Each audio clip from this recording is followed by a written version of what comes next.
Thank you, Tom. Tom talked about the question, why do you practice? Why are you here at practice? And there's an even better one, which is, why do you eat every day? Even if you don't practice Zen or have any kind of spiritual practice, everybody eats or we die. So why do you eat every day? That's an interesting question too. In your talk, in Tom's talk, he mentioned, sitting, and maybe sitting is what you should be doing in the moment, and maybe you really need to have a difficult conversation with someone, or maybe he didn't say this, but maybe you really need to wash the dishes. My advice is when you are practicing and you have set yourself a certain amount of time to practice, stick it out. The conversation can wait, the dishes can wait. One of the most important things about practicing regularly is that this mind that's always pulling us away from what we're doing doesn't have any power over us. And ultimately, now, one time I was on a meditation retreat and somebody had an epileptic seizure. Now, you don't wait. You don't sit and wait. I mean, people with medical knowledge got up and helped her right away, obviously. But unless it's an emergency like that, you don't respond to this thought that maybe you should be doing something else. And this is really important because most of us, most of the time, go around and whatever we're doing, we're thinking, maybe I should be doing something else. I mean, how many of you read a book and then you think, I'll check my email? I mean, these things are built in, I'll check Facebook, I'll, do this, I'll do that. I mean, we have a task to do, and then we have these things that are built-in distractions in our lives that just pull us away, and it pulls us away from each other. We really need to connect with somebody, and instead we have these distractions. We all do this. This is how our society is set up. And so practice is an opportunity to not do that, to 100% be doing something. I mean, sure, our minds are flipping around and stuff, but we bring them back, we bring them back, we bring them back, and we're not being pulled. We're not being pulled around. And then when we're finished with that particular session of practice, then maybe we can bring that steady mind to the rest of our lives. So I just wanted to add that. Yes, thank you. Are there any questions? Yes. Could you unmute yourself, Cameron? Yes. Can you hear me? Yes. So this is sort of related to distractions. I'm trying to think of a good way to phrase this.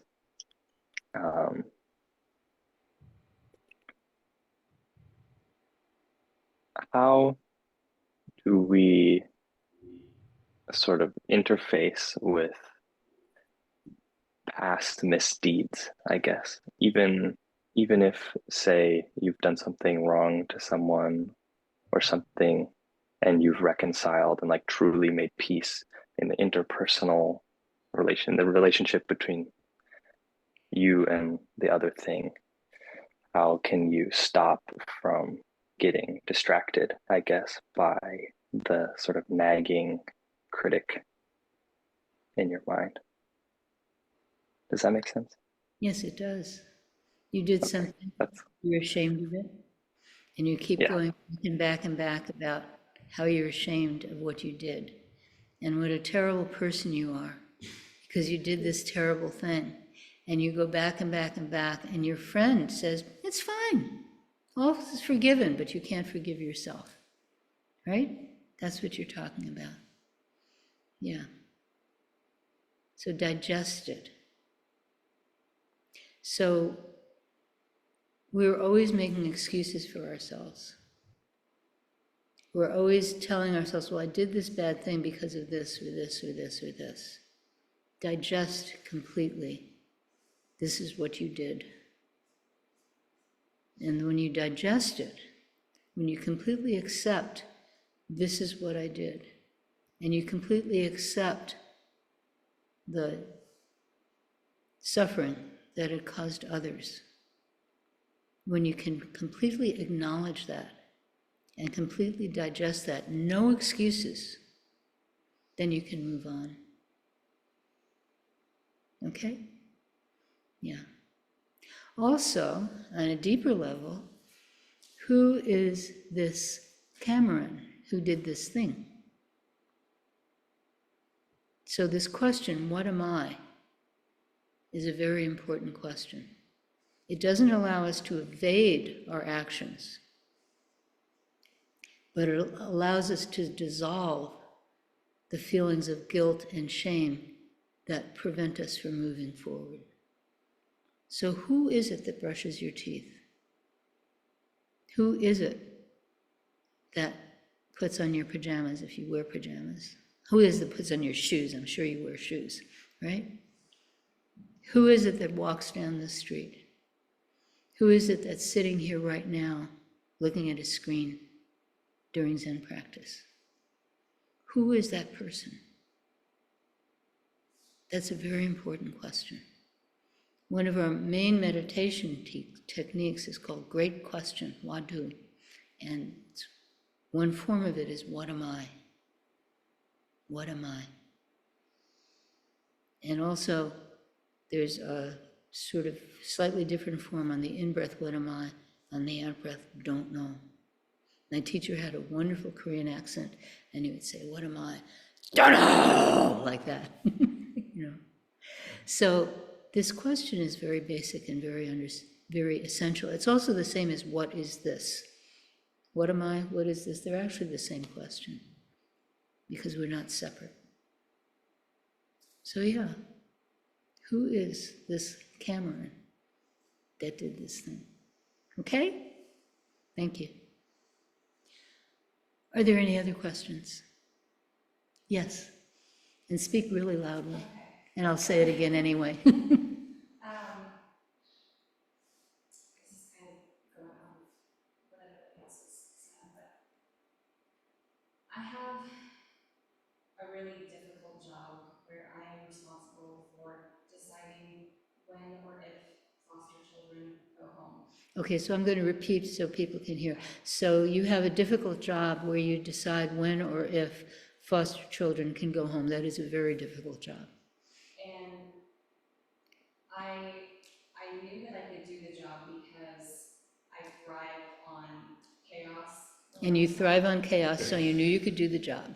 I like to constantly be on the run and doing this and this and that. You like to be running around and doing stuff. Yes. However, I stopped coming to the Zen Center for almost 2 months because it was affecting, my job was affecting my mental health. And I finally realized that this is where I wanted to be. Okay, your job was affecting your mental health, you stopped coming, and then you realize that this is where you want to be. Yes. I guess what I want to ask is, when I'm at work or when this is starting to affect me this way, what can I do in any moment to ease that extreme anxiety that I feel? So when your job is affecting you, in that moment, what can you do to change the extreme anxiety that you feel? Yeah, that's a really hard question. So there are many people who have jobs like you have, where you see incredible pain in the people that you're dealing with, like EMTs, you know, certain kinds of doctors, emergency doctors. We found ourselves in the emergency room for a minor thing the other day, and suddenly there was a call, trauma level 2. And you could just imagine, like in the TV show, everybody's running to trauma level 2. We ended up not being seen because it was so minor, you know. But yeah, so yeah, there's so much suffering in this world. And you're in a decision-making position.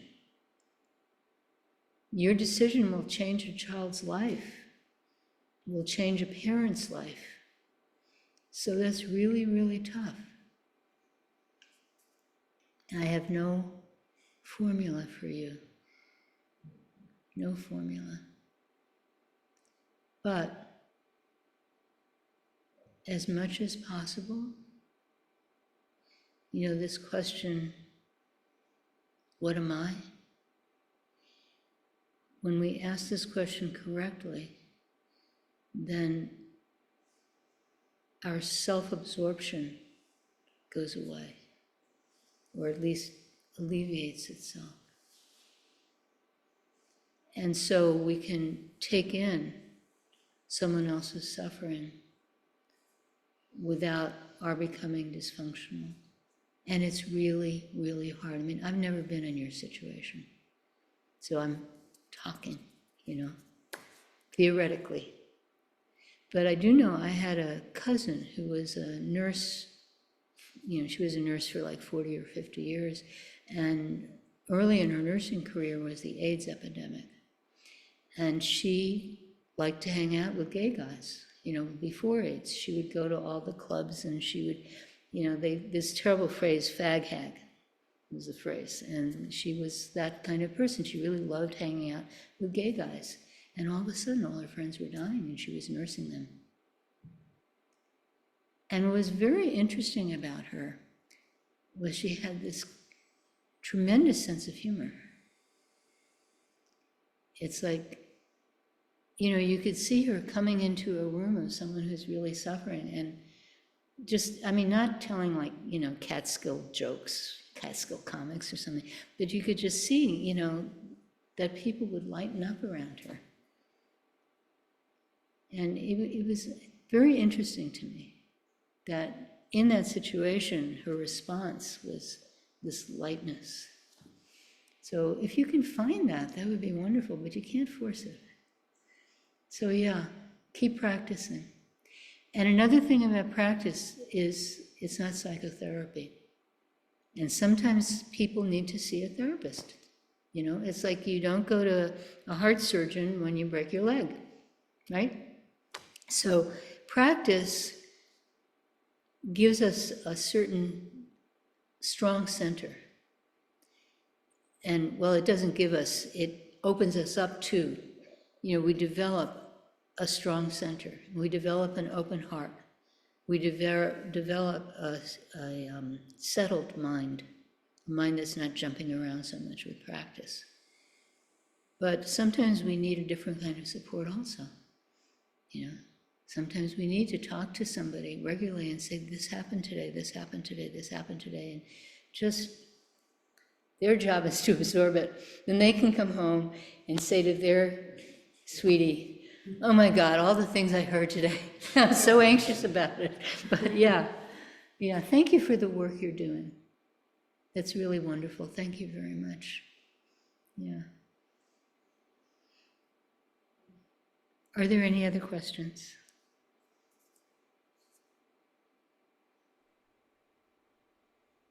Yes, Liz. So what I've been trying to do is just take things in. Like I'll do the 360 classes, the from the online Sangha, and not have an opinion about it, and just listen. And when I do think, well, I don't know, then it's, well, maybe, but maybe not, and let it go. And now what I found is, so then I don't hold on to something, and I don't, You're talking about, let me clarify, you're talking about take a class and the teacher says something and you think, yeah, maybe not. But now I have no questions. So my question is, so I guess I do have a question. But the question would be, if you do that, when you do that, then you have no questions. that's okay. And I seem kind of lost without any questions during practice. I was like, I have no question today. I don't have a question. That's wonderful. I have a question. Congratulations. You don't have to have a question. It's great to have questions, it's great not to have questions. Okay? Yeah. Yeah, we can't, don't try to force things. I mean, we should never try to force things. If you have a question, great. If you don't have a question, great. If nobody has a question, we end early. Okay? Yes, Shuang has a question. Yeah, thanks. Liz doesn't have a question. I do have a question. To piggyback on the previous question, which was the difficult job and then making decision. I mean, outside of job in our life, we are at all these intersections and trying to make a decision either for ourselves, for the one around us. And oftentimes, I don't know what the right decision is for that particular whatever question that is. So when we don't know what is the right decision, the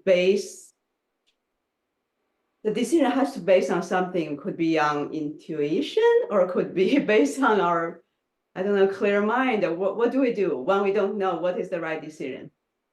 So you have kids, and every parent knows that we make all these decisions for our kids until finally they say, go away, I'll make my own decisions, But we make all these decisions for our kids, and we never know if they're the right ones, right? Everyone who's been a parent knows that. I mean, it starts with, am I feeding them often enough or too much? What diaper cream am I using? It starts with that, and then goes all the way to, what medical procedures should they have, and, who should their friends be, and what school should they go to, and it just goes on and on and on and on. Yeah. So, we have this practice, Kangan practice, which, about, I don't know, maybe about 2/3 of the people on the screen or in the room put together have done.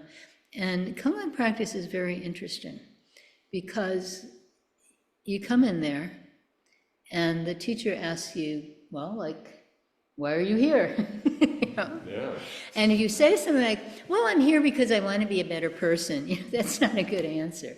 Or you might be asked, does a dog have Buddha nature? And if you say yes, or if you say no, that's not going to be approved because we're trying to reach for something that is more fundamental than the usual ways we think about things. So you don't have like a measuring post to check whether your answer fits, You just have to do it. You just have to 100% do it. And what, a lot of people in the beginning, I guess almost everyone in the beginning, they'll say something like, a rabbit on the path? Like a rabbit on the path? Is that right? Just some question. That's not an answer to any question that I know of. That's why I said it. And then you learn that even if you give the correct answer, even if you give an answer that the teacher, that the question is pointing to, that the teacher approves, if you say it like, a rabbit on the path, you won't be approved. So you learn that whatever you do, you have no idea whether it's right or wrong. You have no way of knowing. But you commit yourself to it. You completely commit yourself to it with this open mind that it may not be correct, but as you're saying it, you're committing yourself. That's how we should act. So when we make a decision for someone else, when we're, helping someone else, we have to, on the one hand, completely trust ourselves, and at the same time, completely be open that maybe what we're doing is not going to work out. Because one of the things that happens is, we take a form of action, like maybe you decide what school your kid should go to, and your kid starts going to that school and they're miserable. But you made this decision, your kid has to go to this school. And so you won't back down. You have to go to the school because, you know, right? And we all know this kind of thing that we do in our lives where we commit to something and our commitment is so strong that we ignore evidence. So on the one hand, you have to completely 100% do it. You know, my teacher was saying, just do it, long before Nike. We even thought of suing them over the saying. We never did. But yeah, so completely 100% do it, whatever it is.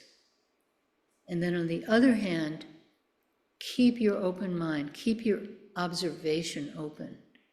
Don't try to defend it if it turns out that maybe it should be something different. So yeah, there's no answers in the back of the book.